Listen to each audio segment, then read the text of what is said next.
Hi, I'm Captain Steve Chaconis, and welcome to the National Bass Fishing Show. Today we're going to talk about spooling your reels, whether it's a spinning reel or bait casting reel. You've probably seen gadgets and devices, and you put the line through a telephone book, or you have a friend with a pencil and hold the spool, and you got to flip the spool over, check for twist. All right, let me tell you, there's one way you can do this and do it really fast and easy. And the first thing is to do is look at your line. If you will notice, on the side of a box of line is this little hole right here. It doesn't matter what it is, the boxes have that little hole. I think it was like 30 years ago, somebody showed it to me, or I figured it out. You take the line out of the spool and get it started coming out of that spool, just like that, through that slot. You tie it to your line and you reel it in. Now, spinning reels. Let's talk about this for a second, because spinning reels are notorious for twisting line. And the main culprit is this thing right here. It's called a line roller. See that? Your line rolls through that. Now, every time, not just sometime, every time I re-spool line on a spinning reel, I put a drop of oil on one side of the roller, on the bottom side, that I flip the reel over and put it on the top side.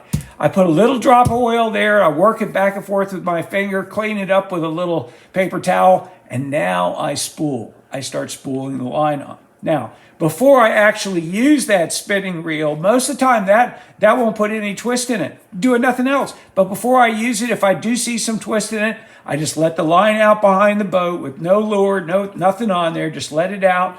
And once I get it out there, I start to reel it in real slow. I kind of hold the line with my fingers and help it, and that gets rid of all the twist. If you develop twist later on, that's the best way to get rid of it. Now, how much line do we put on these reels, and what pound test? Well, with spinning rods and spinning reels, I'll go up to 12, but usually 10, 8, and 6. With bait casters, I'll usually start at 10, go up to 20, maybe sometimes down to 8, okay?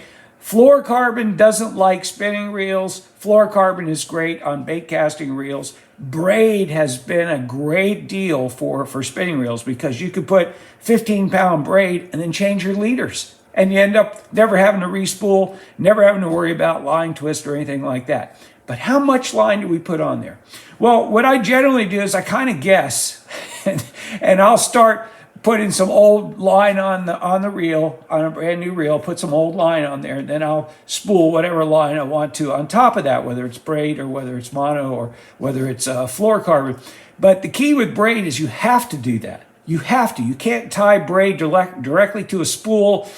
Some guys say they'll wrap electrical tape and they'll tie it down and stays that way. Or some spools actually have a hole that you could put your line through and tie it. Because if you don't do that, the braid gets loose and it'll spool off of your reel, whether it's a bait caster or a spinning reel. So what the best thing to do, because you don't need to use all that line. On a reel like this, it'll say that with 6-pound test, you're able to hold, 140 yards of line. That's a lot of line. You don't need that much line. You might need 60 yards. That's probably it, maybe 80 at most. So what I do is I spool it on there, and I add line to it, and I generally just keep, every time I replace the line, I just start it right there. If I start with a full spool of line, what I'll do is when I get ready to change it, I'll make a long cast, cut it, make another long cast, cut it, make one more long cast and cut it, and that's pull out a little bit more line, and that's where I'm going to tie my knot, okay? So just remember that. You don't have to have your buddy with the pencil and the telephone books and all that anymore. Just make sure you lubricate that,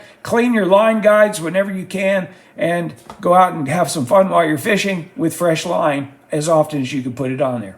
I'm Steve Chaconis. Thanks for watching. And if you'd like to make any suggestions or recommendations, you can contact me at nationalbass.com. Also, check out nationalbass.com for the latest from the fishing industry and articles and other updates that I write throughout the year.